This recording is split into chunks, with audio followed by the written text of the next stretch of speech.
उमापति महादेव की जय। काशीना सहारा तेरा है, विश्वनाथ सहारा तेरा है, काशीना सहारा तेरा है, विश्वनाथ सहारा तेरा है, काशीना सहारा तेरा है, काशीना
शंकर भगवान जय।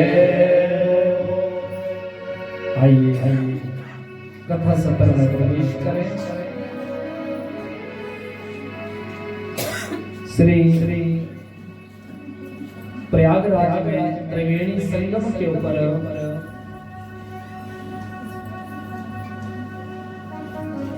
सौनक जी महाराज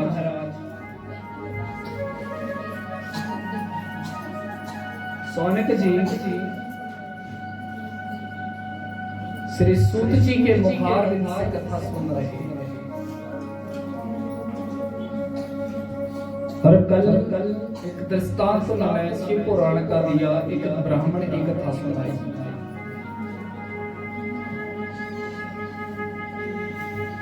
और भगवान का नाम शिव, भगवान की कथा, शिव का नाम जगन्य से जगन्य अपराध का भी नाश कर सकता है। दूसरा दृष्टांत देने लगे, समुद्र निकटे देश ग्राम, बास्कल संध्या का, कि समुद्र के किनारे एक ग्राम है और उस ग्राम का नाम है बास्कल, जहां वैदिक धर्म से विमुख महापापी द्विज जो है वो निवास करते रहते हैं। सिर्फ उस ग्राम में ब्राह्मण रहते हैं, लेकिन नाम के धर्म से विमुख, पाप करने में सदा लीन ऐसे लोग रहते हैं। और उसी ग्राम के बीच में एक बिंदु और उसकी पत्नी हुई चंचुला, जिन दोनों ने समय आने पर गलत आचरण किया। और गलत आचरण करने पर जब वो जीवन से पतित हो गए, तो ऐसे पतित को भी शिवलोक की प्राप्ति हुई। तो सौनका ऋषि ने कहा, गुरुदेव पतित है, लेकिन पतित की भी शिवलोक में गति हुई, ऐसा कैसे हुआ? और ये कौन है, आप हमको सुनाइए। सूत सूत महाभाग सर्वज्ञोऽसि महामते, हे महाभाग्यशाली सूत जी, आप सर्वज्ञ हैं। हे महामते, आप इस कथा को हमें सुनाइए, इस इतिहास को सुनाइए, ये कैसे हुआ। जब यूं कहा कि आप हमको सुनाइए ये कैसे हुआ, तो वो कहने लगे कि उस ग्राम के बीच में, उस गांव में एक बिंदु नाम का ब्राह्मण है, और उसका ब्याह हुआ एक अच्छे परिवार में, जिसकी पत्नी का नाम हुआ चंचुला। और ये बिंदु ऐसा था कि ब्याह तो हो गया, लेकिन ये जुआ खेलने वाला, वैश्य भोगी और नाना प्रकार का गलत आचरण करने वाला। घर से गया 6 महीने, पता नहीं है कहाँ। जब 6 महीने के बाद घर आया तो पत्नी पूछेगी नहीं आप कहाँ। तो पत्नी ने पूछा आप कहाँ थे? अब बहाना मार दिया कमाने गए थे। तो धन कहाँ है? तो धन कहाँ है? तो धन का अता पता नहीं। अब जब कोई हिसाब पूछने लगे ना, आदमी गलत और हिसाब पूछने का लगे ना, तो वो जानते वो कैसे आदमी को डराता है। जोर से बोल के दबाव डालेगा, मेरी वाणी से कोई दब जाए, बस कि मेरी वाणी का प्रभाव हो जाए। लेकिन आचरण गलत था। अब सोचो, चाहे परदेश कमाने गए ना, लेकिन गलत आचरण, गलत संगत में आदमी पड़ जाए ना, फिर वो घर नहीं भेज आएगा कुछ लेके, खाली आएगा। कल मैंने क्या बोला था, पर नारी पैनेश्वरी 3 तरफ से खाए, धन भी खाए, यौवन खाए और बाद में नरक भी ले जाए। खत्म हो जाते हैं आदमी। जब गलत आदतें पड़ जाती है ना, फिर नहीं बचता कुछ। ऐसे ही बोला,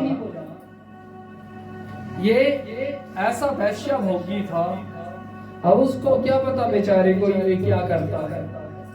तो लोगों जब वो दुखी रहने लगी ना, 6-6 महीने जाना, 4-4 महीने पता नहीं कहा, तो लोगों ने बोला तू किसके लिए बैठी रहती है? बोले हमारे पति। बोले अरे उसकी चिंता मत कर तू, उसकी पहले से आदत है।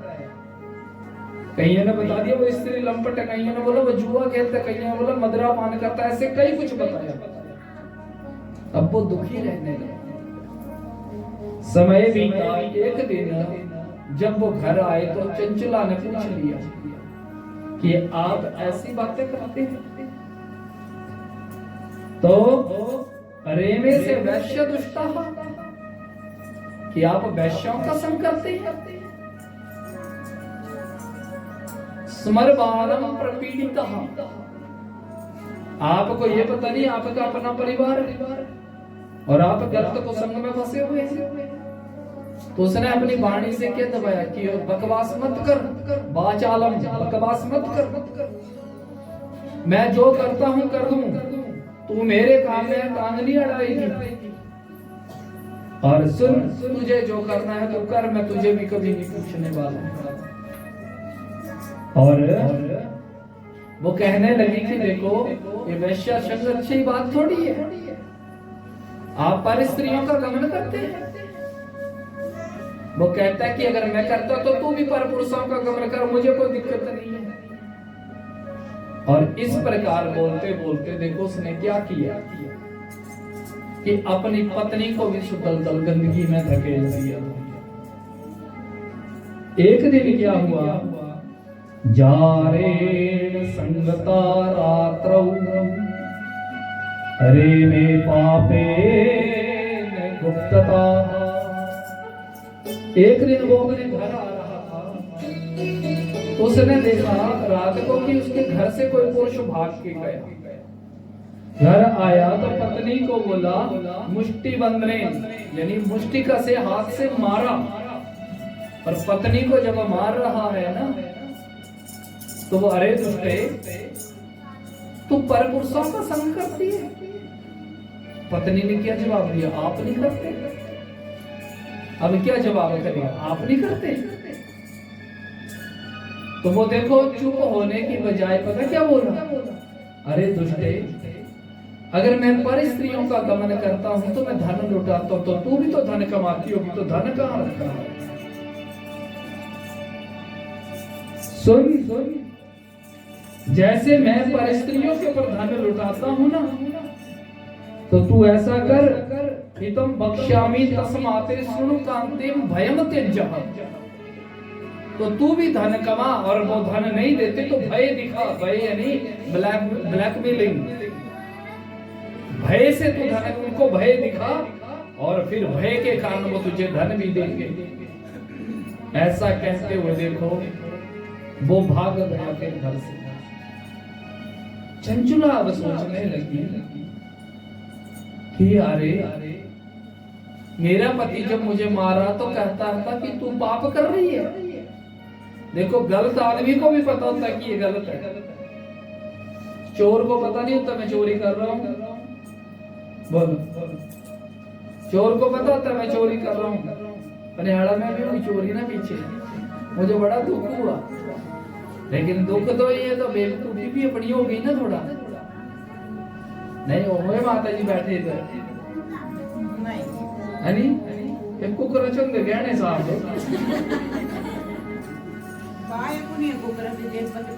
बोलो है ना बात। देखो ये तय जाल तैन का मती का फेर, जाल डाल देते हैं ये आदमी के ऊपर,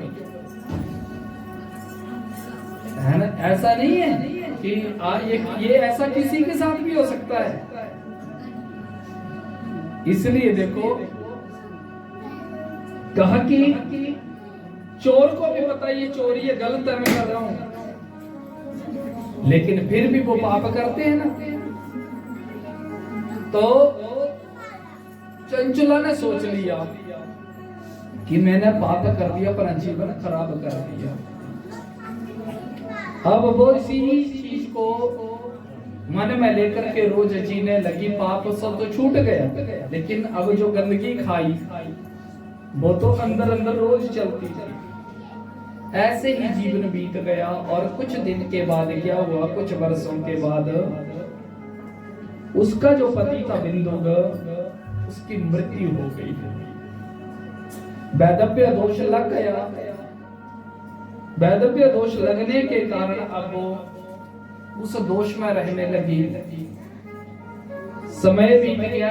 एक दिन एकदा देव योगेन संप्राप्यते पुण्य पर्वणि। समय बीता और फिर घर में एक पुण्य पर्व आया। पुण्य पर्व यानी जैसे शिवरात्रि है ना, तो अब यहाँ तो शिवरात्रि घर घर मेले लगे हैं, ये वो है ना, सब कुछ है। लेकिन जैसे होली आ रही है तो मेला सुजानपुर में लगता है ना, विशेष। या फिर आप गाँव है पन्याड़ा, तो यहाँ भी एक चीज होती है, मलयुद्ध होता है ना, है कि नहीं? कभी है तो सुना पड़ना है ना, अप्रैल में जहां भी है, जब भी है, तो एक उत्सव होता है गांव में। हमारे यहाँ चीज होगी, है ना बात। तो लोग क्या करते हैं, यहाँ से आएंगे, वहां से आएंगे, इधर उधर से आते हैं ना, इकट्ठे होते हैं ना, और मलयुद्ध करते हैं। और होता है वो मलयुद्ध, और लोग देखने आते हैं, देखते हैं ना आप भी। लेकिन मलयुद्ध, आपको मैं पक्की बात बताऊं, स्त्री को देखना वर्जित है। स्त्री को दो पहलवानों को लड़ते नहीं देखना चाहिए। दो बैलों को लड़ते देखने से पाप लगता है, दो पहलवानों को देखने से पाप लग जाता है, और पहलवान का मनोबल कम हो जाता है। स्त्री की दृष्टि से पहलवानों को तभी तो अंदर गुप्त रखते थे, जिनका पराक्रम ना खराब हो जाए, इनका शौर्य ना खराब हो जाए। लेकिन आज तो चीफ गेस्ट होते थे स्त्री, बोलो चीफ गेस्ट, मुख्य अतिथि, है ना बात। बोलो, अब पहलवानों का युद्ध हो रहा है और स्त्री चीफ गेस्ट हो, अच्छी बात है? गलत बात है। लेकिन कलयुग है ना ये। अब बोलेंगे तो पंडित जी ऐसा बोल रहे, इन्हें बोल दे, इन्हें बोल दे, है कि नहीं है? यही तो बात है। मैंने क्या बोला, यही तो बात है, कलयुग है ना। लोग रो रहे हैं सरकार के पास, हम जो नरेगा चला, घर की बहू जो इज्जत की वो सड़क पे लगानी है। बोलो बोलो, है ना बात? आ गए ना भाई, कुड़ियां कुड़ा दी छीन।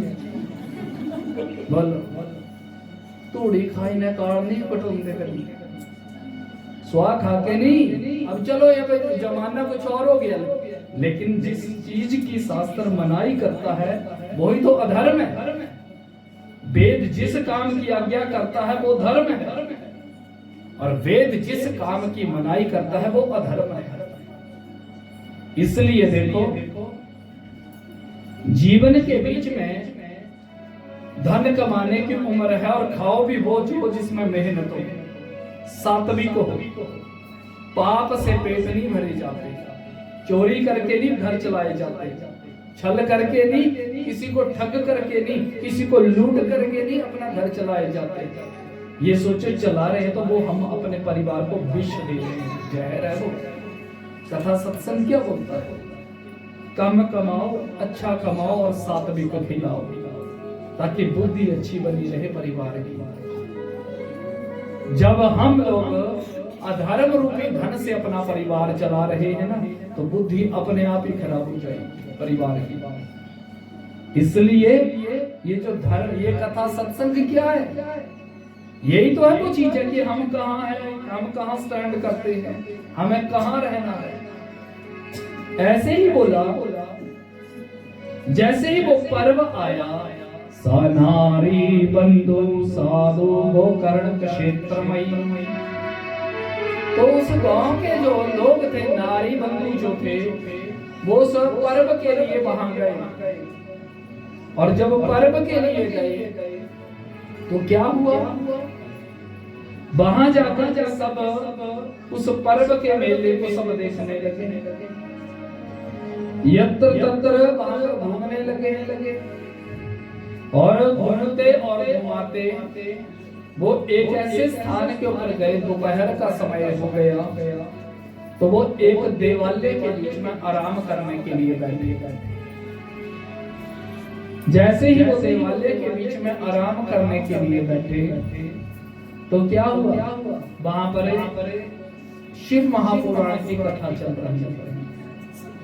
और जैसे ही वो पुराण की कथा चल रही थी तो इस शिव पुराण में नरकों का वर्णन है अंत में। और नरकों का वर्णन जब सुनाया जा रहा था तो वो पंडित जी कहते हैं कि जो आदमी चोरी करता है उसको ये पाप लगता है, जो छल करता है उसको ये पाप लगता है, जो लूट पाट करता है उसको ये पाप लगता है, जो स्त्री पर पुरुष का गमन करती है उसको ये पाप लगता है, जो पुरुष पर स्त्री का गमन करता है उसको ये पाप लगता है। और क्या पाप लगते हैं ना, क्या पाप लगते हैं, वाणी भी और व्यासपीठ भी शब्द बोलने की मनाही करती है, ऐसी शब्दों को बोलने में कि क्या क्या दोष लगते हैं।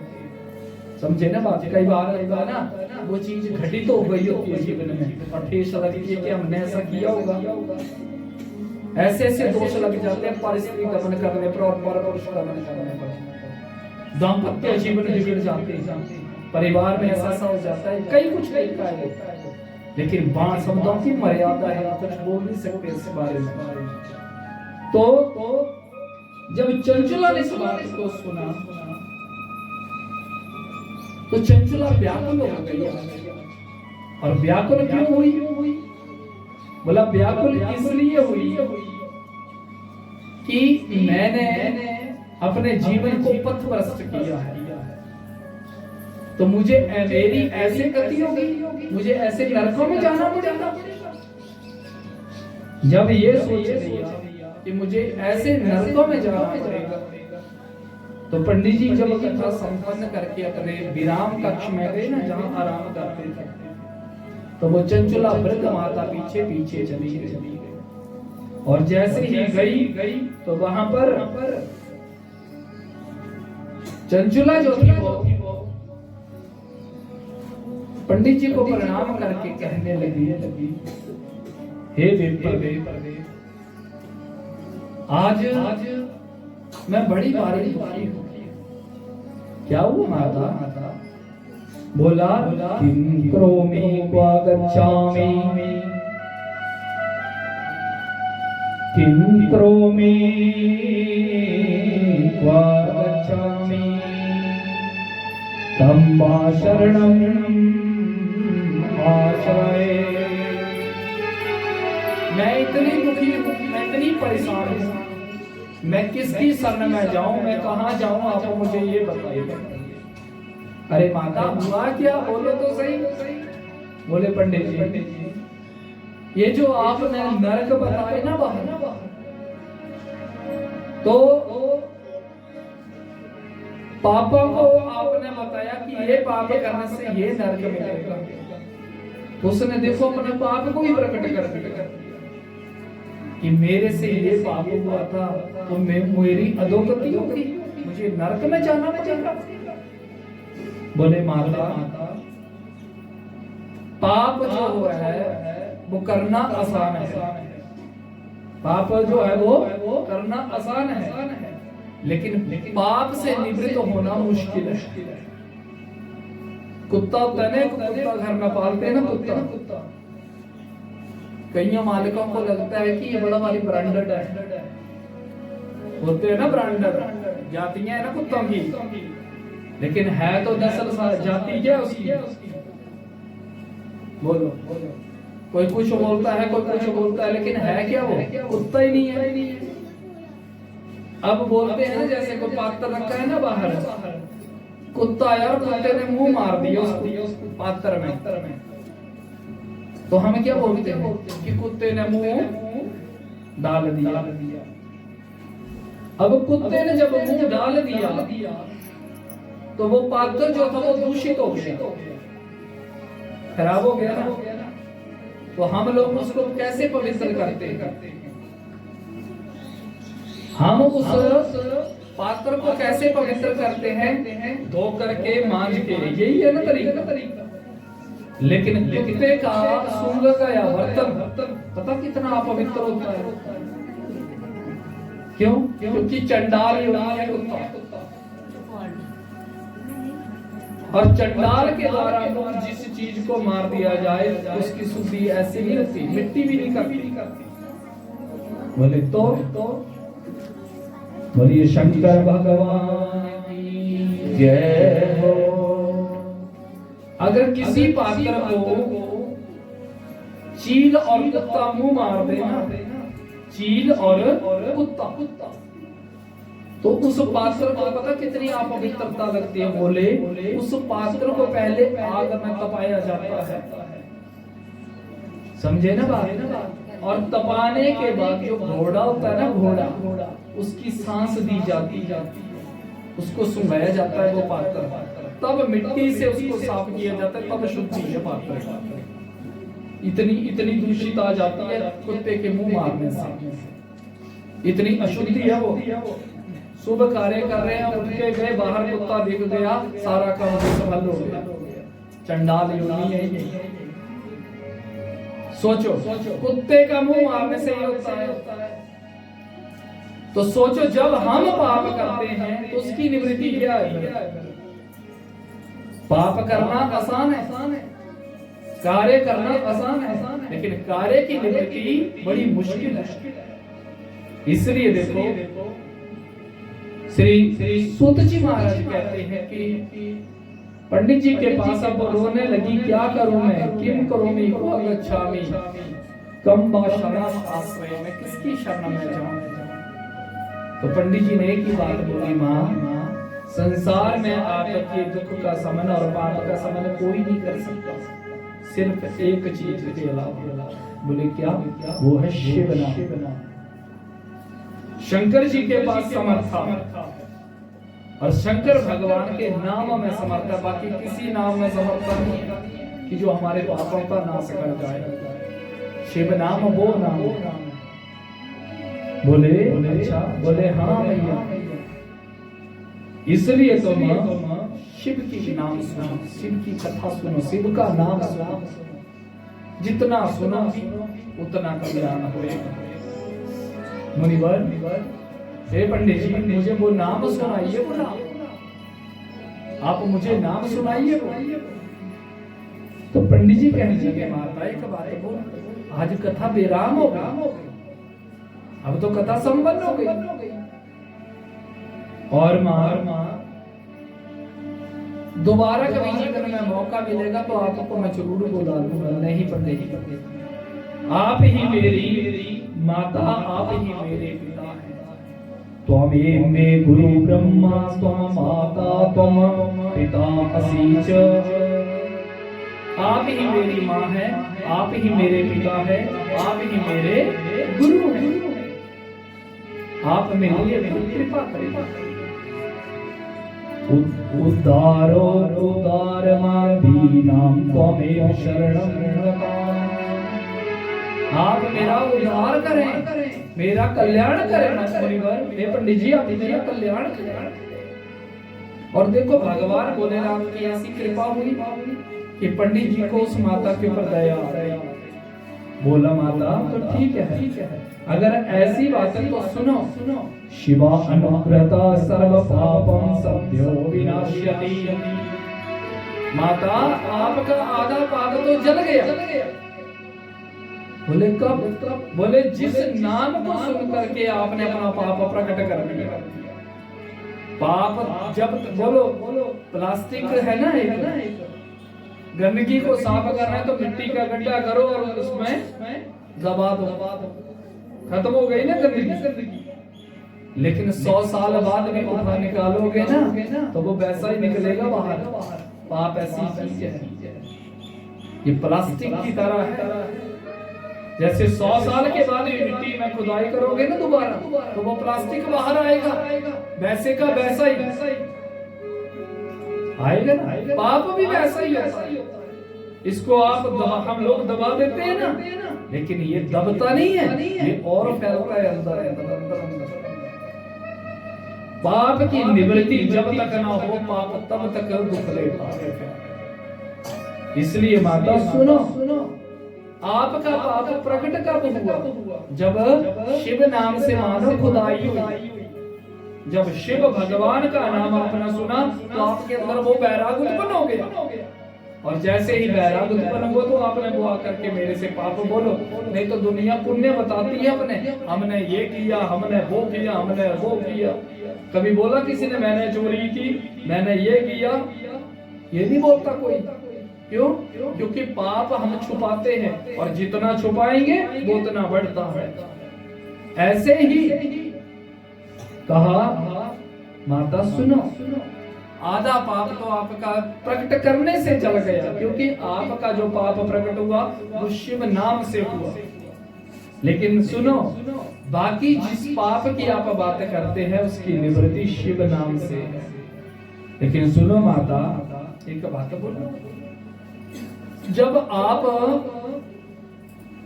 बोले, जब आप कथा सुनेंगे ना, तो कथा के बाद आपको दक्षिणा भी तो देनी पड़ेगी, क्योंकि यज्ञ की पत्नी का नाम दक्षिणा है। तो बोले, अब वो कहने लगी, पंडित जी मेरे पास दक्षिणा तो नहीं है। बोले कोई बात नहीं माता, लेकिन सुनो, कथा सुनने के बाद प्रसाद बांटना भी अनिवार्य है, क्योंकि भगवान का प्रसाद चाहिए। जब प्रसाद मिलेगा तभी कल्याण होएगा। तो सुनो माता, आप दक्षिणा के रूप में ऐसा करना कि मुझे एक बिलपत्र शिव के ऊपर आप चढ़ा देना। चढ़ाते हैं ना आप, मिलाए है ना? बोलो, 3 साल हो गए ना कथा सुनते, तभी तो मैंने बोला नहीं था कल।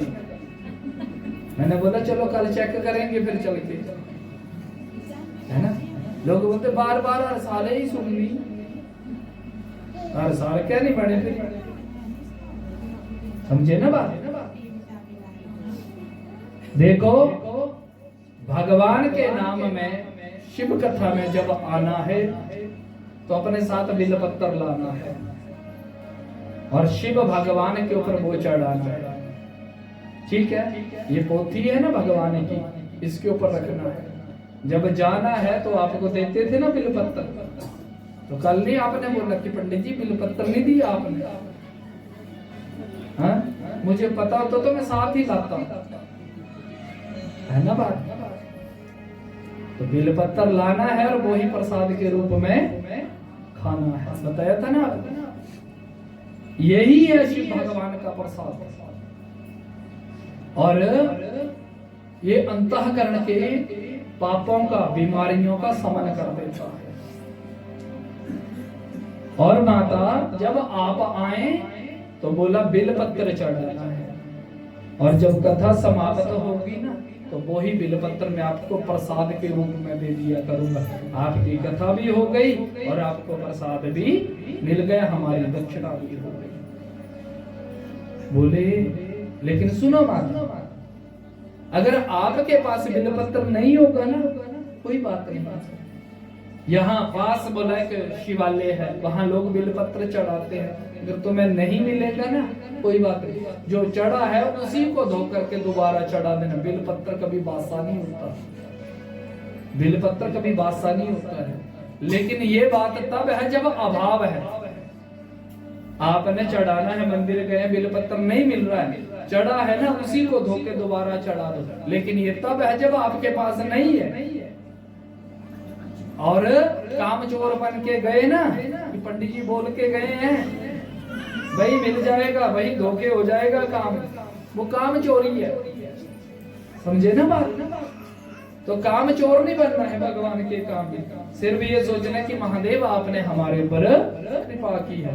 बोलिए शंकर भगवान की। जय हो। और माता सुनो, तीन चीजें जिसके पास है बोला माता, उसकी कभी दुर्गति नहीं होती है। बोले क्या? भाल पे भस्म, माथे पे भस्म, कंठ में रुद्राक्ष और मुख में पंचाक्षरी मंत्र ओम नमः शिवाय। नमः शिवाय मंत्र पंच अक्षरी, जपत मिटत सब कलेश भयंकरी। बड़े बड़े कलेशों का नाश हो जाता है। इसलिए माँ ये महामंत्र इसका सदा आप जाप करते रहना, पंचाक्षरी मंत्र ओम नमः नमः शिवाय।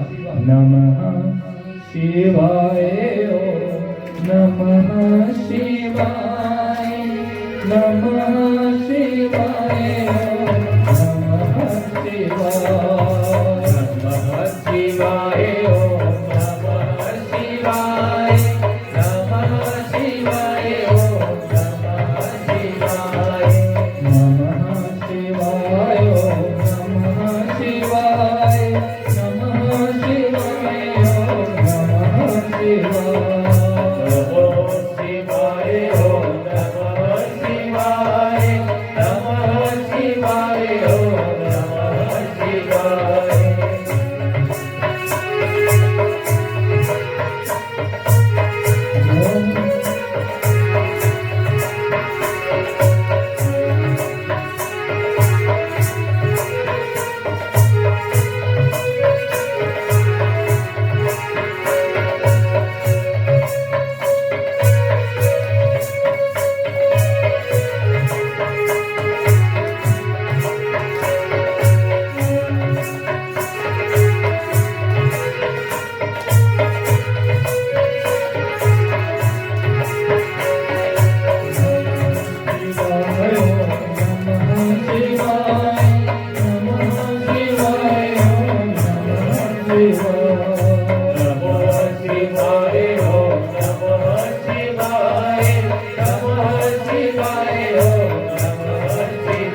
पंडित जी कथा बोलने लगे और चंचला करवत हाथ जोड़ करके उस पावन कथा को सुनने लगी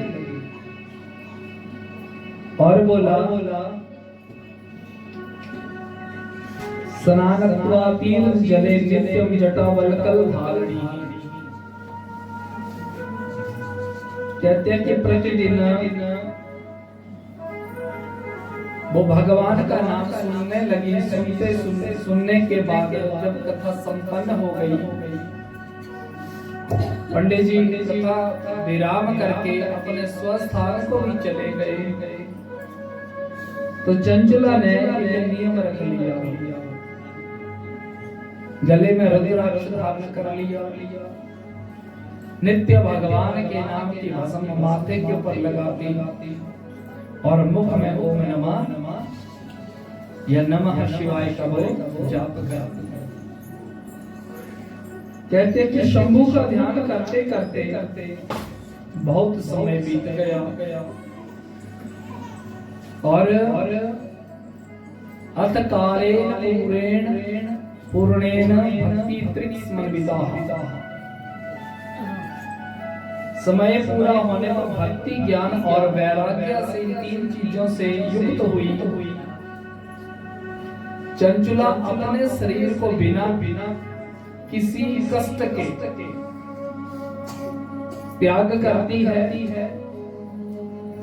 लेकिन जब शरीर का त्याग हुआ, उस दिव्य आत्मा को लेने के लिए शिवलोक से विमान आता है और वो विमान द्रुत गति से वहां पर पहुंचा और जिस विमान में वो चंचला आरूढ़ हुई, वो विमान शिवपुरी में गया। शिवलोक में जैसे ही गया तो क्या देखा? चंचला ने देखा कि बड़ा सुंदर वो शिवलोक, जहां महादेव विराजमान है, मस्तक पर अर्ध चंद्रमा विराजमान है और दिव्य आभूषण धारण किए मां जगदम्बा उमा विराजमान। गणेश भृंगी नंदीश वीरभद्र आदि गण ये उत्तम उपासना में लगे हुए हैं और भगवान महादेव की उस पावन झांकी को जब उस चंचला ने देखा तो भगवान की स्तुति गाने लगी, नमः शिवाय नमः शिवाय। महादेव तो प्रसन्न हुए, पूछा बोलो देवी शिवलोक में हम आपका क्या मनोरथ पूर्ण करें? बोले प्रभु आपके चरणों की सेवा मिल जाए, इससे बड़ा और क्या है? तो भगवान बोले ना, आपने इतनी कृपा की कि जगदम्बा की इसको दासी बना दिया और वो दिव्य आत्मा जगदम्बा की नित्य सेवा में लीन रहने लगी। ऐसे ही कई वर्ष बीत गए। एक दिन मैया की सेवा कर रही थी वो चंचला और सेवा का ये फल मिला कि उसको पूर्व जन्म की स्मृति आ गई। उसको ये आया कि मैं कौन थी, मैं क्या थी और मैं कैसे यहाँ आई। मैंने इतना पाप किया था, लेकिन भगवान महादेव की कृपा से मुझे शिवलोक की प्राप्ति हो गई। लेकिन मेरा पति, क्योंकि उन पंडित जी ने कहा था जो ऐसे उपद्रव कार्य करते हैं उसकी ये गति होती है, तो मेरे पति की क्या गति हुई होगी? और उस पति की जब याद आई तो कहा आंख में पानी आ गया और प्रेम पूर्ण अश्रु लोचना, आंख का पानी मां के पैर के ऊपर गिर गया और जैसे ही पैर के ऊपर गिरा तो जगदम्बा उठ गई। मां भगवती उठी और मां पूछने लगी, क्या चंचुले सखी, अरे चंचला सखी सुप्रीतन्या क्या तुम यहाँ पर हमारी सेवा से प्रसन्न नहीं हो? क्या बात है? यहाँ आकर तुम रो रही हो? अरे संसार में जब जीव को दुख आए ना, बोलो कई लोग मर जाते हैं, तो मरने की बजाय तो महादेव के पास जाके मरो, रो वहां पर। समझ गए ना? गले में रस्सी डालना, जहर खाना, ये बहादुरी नहीं है। ये सोचना कि जीव की दुर्गति हो जाती है, कई जन्म नरकों में जाने पड़ते हैं। ये गति अच्छी थोड़ी है। मौत आए मरना तो सबने, ये तो बात सही है। लेकिन कोई जहर खा के बोलो अपनी जीवन लीला समाप्त करे तो दुर्गति हो जाती है, कई जन्म जन्मांतर भटकना पड़ता है। हाँ, यहाँ से 12 किलोमीटर दूर वो हमारे ही यजमान है। तो अब नई लड़की थी वो उस समय, अब तो उसकी बेटी की भी शादी हो गई। तो सोचिए कि जब उसने अपने आप को रस्सी डाली थी ना गले, तो एक किलकारी आई, और वो किलकारी कम से कम 4 किलोमीटर लोगों ने सुनी थी वहां। समझे ना? चबूतरा से लेके री तक उस समय।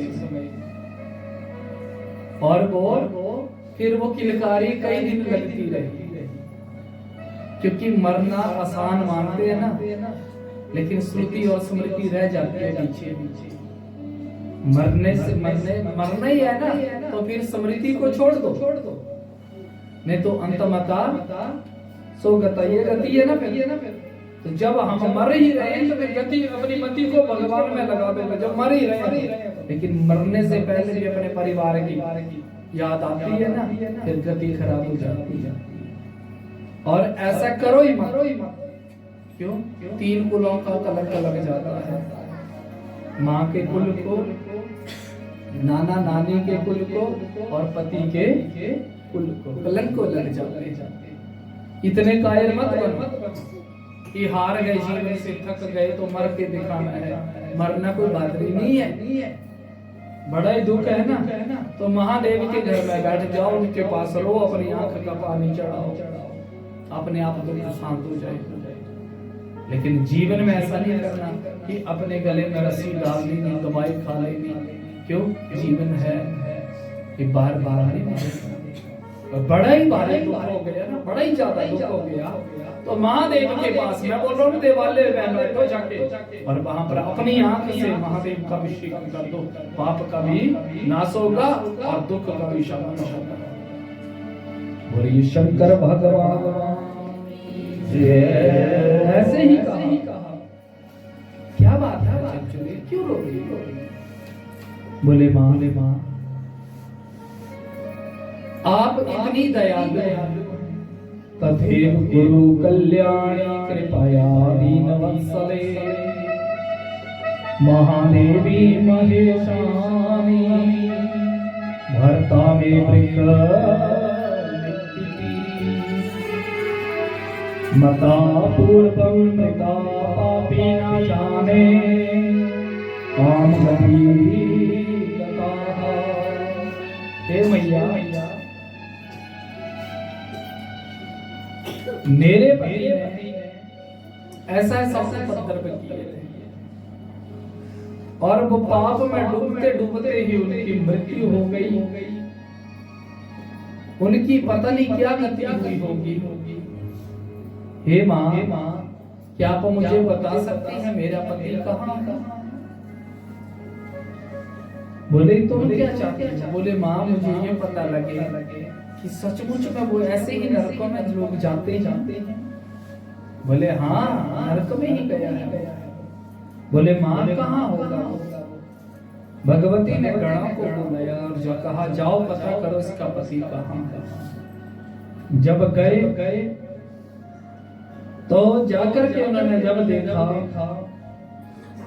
और आकर के दोबारा माँ से कहा, माँ वो विंध्या पर्वत के पहाड़ों में वैश्य भोगी महामूढ़ो मृत्युवासा नरकम गताः। वो वैश्य भोगी विंध्या पर्वत के पहाड़ों में नरक योनि में पड़ा है, पिशाच बना हुआ है। और वहां पर वो उस गंदगी के बीच में पड़ा हुआ है। गंदगी मतलब कि खुद मल मूत्र त्याग करता है ना, और उसी को भक्षण कर लेता है। गंदगी पैदा करना, गंदगी में रहना, और जब भूख लगी तो उसी गंदगी को खा जा। और सोचो ये गति होती है ऐसा करने। मैंने क्या बोला? अभी तो मैंने एक ही बात बोली। बोलो जब जिंदा गंदगी खाओगे ना तो मरने के बाद कौन सा फूल मिलेंगे? यही इससे भी बुरे नरक मिलेंगे। इसलिए बोला अनगिनत वर्षों तक, जिसकी गणना नहीं हो सकती, अनगिनत वर्षों तक बोला नरकों में जाना पड़ता है, वहां क्लेश उठाने पड़ते हैं और वायु के सहारे अपना जीवन गुजारना पड़ता है। और वो कष्ट पा रहा है माँ। इतना सुनते ही वो चंचुला फूट के रोने लगी माँ। जैसे मेरा कल्याण शिव कथा से हुआ, शिव नाम से हुआ, क्या मेरे पति का उद्धार हो सकता? बोले हो सकता है माँ, तो कौन करेगा? तो उन्होंने एक गंधर्व को बोला। ये गंधर्व कौन है? जो देवताओं के लिए गान करते हैं। और उसमें एक तुमरु नाम के गंधर्व थे। हे तुमरो शिव प्रीत मानस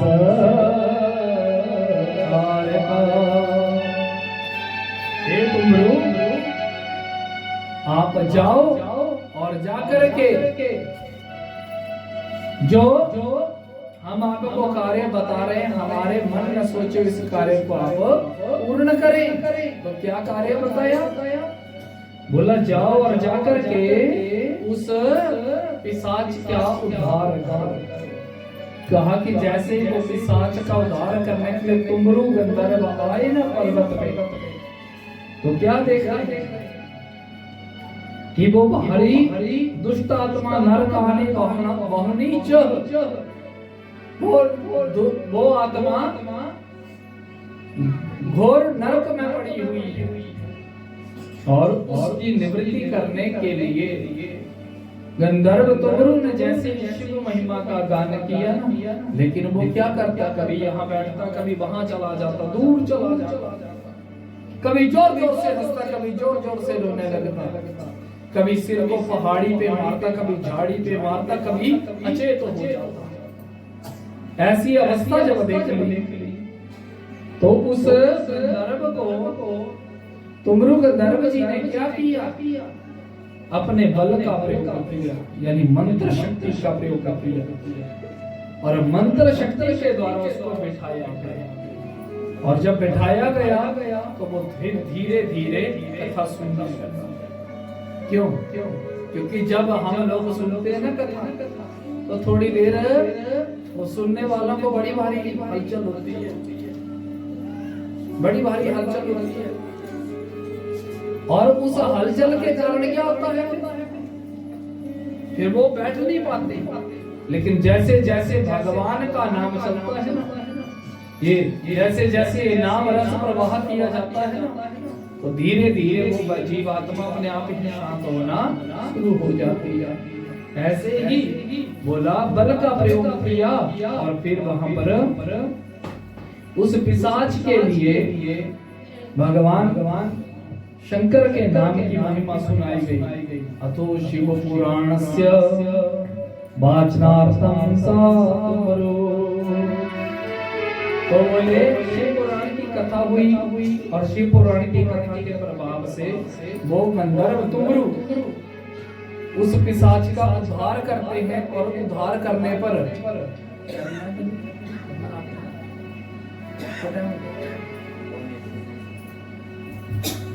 तो गंधर्व तुमरु उस पिशाच का उद्धार करते हैं और उस पिशाच को सुंदर स्वरूप बना करके शिवलोक की प्राप्ति करवाते हैं। शिव की महिमा का ये प्रभाव बोलिए शंकर भगवान की जय।